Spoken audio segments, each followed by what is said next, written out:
അസ്സലാമു അലൈക്കും welcome to my channel. അപ്പോൾ ഞാനിന്ന് വന്നിട്ടുള്ളത് ഒരു അപ്പത്തിൻ്റെ റെസിപ്പി ആയിട്ടോ. എല്ലാവർക്കും അറിയുന്നത് തന്നെയാണ്. ഇത് അരി കുതിർക്കാതെ അരക്കാതെയൊക്കെ എങ്ങനെയാണ് തയ്യാറാക്കാമെന്ന് നോക്കാം. അപ്പോൾ അതിന് മുമ്പായിട്ട് നിങ്ങൾ ആദ്യമായിട്ടാണ് ഈ ചാനൽ കാണുന്നതെങ്കിൽ താഴെ കാണുന്ന റെഡ് സബ്സ്ക്രൈബ് ബട്ടൺ ഒന്ന് ക്ലിക്ക് ചെയ്യുക. തൊട്ടടുത്ത് ബെല്ലൈക്കൺ കൂടി വരും, അതിൽ ഓൾ എന്ന ഓപ്ഷൻ കൂടി ക്ലിക്ക് ചെയ്യുക കേട്ടോ. അപ്പോൾ നമ്മൾ അപ്പം ചുടാനായിട്ട് ഒരു കപ്പ് അരിപ്പൊടി ആട്ടോ എടുത്തിട്ടുള്ളത്. ഇത് സാധാരണ പത്തിരിക്കൊക്കെ എടുക്കുന്ന പൊടിയാണ്. ഇതിപ്പോൾ ഞാൻ കടയിൽ നിന്ന് വാങ്ങിച്ചിട്ടുള്ള പൊടിയാട്ടോ. ഇവിടെ ഉണക്കാനൊന്നും സൗകര്യമില്ല, അപ്പോൾ ഞങ്ങൾ വാങ്ങിക്കാറാണ്. അപ്പോൾ ഇതുപോലെ ഇനി 2 കപ്പ് വെള്ളം ഒഴിച്ചു കൊടുക്കുക. സാധാരണ നോർമൽ വാട്ടർ തന്നെ കേട്ടോ. എന്നിട്ട് കട്ടയൊന്നുമില്ലാതെ നന്നായിട്ടൊന്ന് മിക്സ് ചെയ്യുക. ഇതിലേക്ക് കുറച്ചും കൂടി വെള്ളം ആവശ്യമുണ്ട്. ഒരു 1/4 കപ്പ് വെള്ളം കൂടി ഞാൻ ചേർത്ത് കൊടുക്കുന്നുണ്ട്. അപ്പോൾ ചിലർ എടുക്കുന്ന പൊടിക്ക് വെള്ളം വ്യത്യാസം വരും കേട്ടോ. അപ്പോൾ അതിനനുസരിച്ചിട്ട് ഒഴിച്ചു കൊടുക്കുക. പിന്നെ നിങ്ങൾക്ക് ഇതിലേക്ക് തേങ്ങ വേണമെങ്കിൽ തേങ്ങ ചേർത്ത് കൊടുക്കുക കേട്ടോ. അപ്പോൾ ഞാൻ ചേർത്ത് കൊടുക്കുന്നില്ല. ഇനി നമുക്ക് ആവശ്യത്തിന് ഉപ്പ് ഇട്ട് കൊടുക്കാം. ഇപ്പോൾ ഈ ഒരു ലൂസിൽ വേണം നമുക്ക് മാവ് കലക്കിയെടുക്കാൻ. ഈ ടൈമിൽ നമ്മൾ ചട്ടി ചൂടാക്കാൻ വെക്കുക. ഇതിലേക്ക് കുറച്ച് ഓയിൽ ഒഴിച്ച് കൊടുക്കുക കേട്ടോ. ഓയിലോ വെളിച്ചെണ്ണയോ എന്തായാലും കുഴപ്പമില്ല, അത് ഒഴിച്ച് കൊടുക്കുക. ഇപ്പോൾ ചട്ടി ഇവിടെ ചൂടായി വന്നിട്ടുണ്ട്. ഞാൻ ഇതുപോലത്തെ ഇരുമ്പ് ചട്ടി ആട്ടോ എടുത്തിട്ടുള്ളത്. നിങ്ങളെ കയ്യിൽ ചട്ടി ഉണ്ടെങ്കിൽ എടുക്കുക.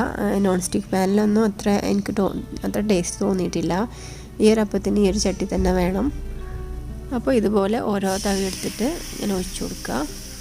വളരെ നൈസായിട്ടുള്ള അപ്പാട്ടോ. ഇനി മൂടി വെച്ചിട്ട് ഒരു 2-3 സെക്കൻഡ് ഒന്ന് മൂടി വെക്കുക. എന്നിട്ട് ഒന്ന് തുറന്ന് വെച്ചിട്ട് 2-3 സെക്കൻഡ് കൂടി വെക്കുക കേട്ടോ. ഇപ്പോൾ കണ്ടോ, ഈ ഒരു ഇതിൻ്റെ സൈഡൊന്നും വല്ലാതെ ശരിയായിട്ടില്ല. കാരണം ഈ ചട്ടിൻ്റെ ചൂടൊന്നും ലെവലായി വരണം, അപ്പോഴേ അപ്പം നന്നായിട്ട് കിട്ടുള്ളൂ. അപ്പോൾ ഇതുപോലെ സൈഡൊക്കെ വിട്ട് വരും, അപ്പോൾ എടുക്കുക. അപ്പോൾ ചട്ടിയുടെ ചൂട് നന്നായിട്ട് ശ്രദ്ധിക്കണം, എന്നാലേ അപ്പം നന്നാവുള്ളൂ. അപ്പോൾ ഒരു മീഡിയം ഫ്ലെയിമിൽ ഇട്ടാൽ മതി കേട്ടോ. ഞങ്ങളുടെ നാട്ടിൽ കലക്കിപ്പാറുന്നത് കേട്ടോ പറയാറ്. ചിലർ നൈസപ്പം എന്ന് പറയും, ചിലർ ചീയപ്പം എന്ന് പറയും. ഈ ഒരു സൗണ്ടുള്ളതൊന്നും കൊണ്ടാണ് തോന്നുന്നത് ചീയപ്പം എന്ന് പറയുന്നത്. ചിലർ ഇതിന് ദോശ എന്ന് കേട്ടോ പറയാം. ഇതുപോലെ മൂടി വയ്ക്കുക. എന്നിട്ട് 2-3 സെക്കൻഡ് ഒന്ന് തുറന്നിട്ടും കൂടി ഒന്ന് വെക്കുക. അപ്പോൾ ചട്ടിയിൽ നിന്ന് കിട്ടാത്ത ആ പ്രശ്നം വരില്ല. ചില പൊടിക്ക് നല്ല പശ ഉണ്ടാവും. അപ്പോൾ ഇതുപോലെ കിട്ടാൻ കുറച്ച് പ്രയാസമാവും. അപ്പോൾ അതിലേക്ക് 1 ടേബിൾ സ്പൂണ് മൈദ കൂടി ചേർത്തിട്ട് ഒന്ന് മിക്സ് ചെയ്താൽ മതി. അപ്പോൾ ചട്ടിയിൽ നിന്ന് കിട്ടും.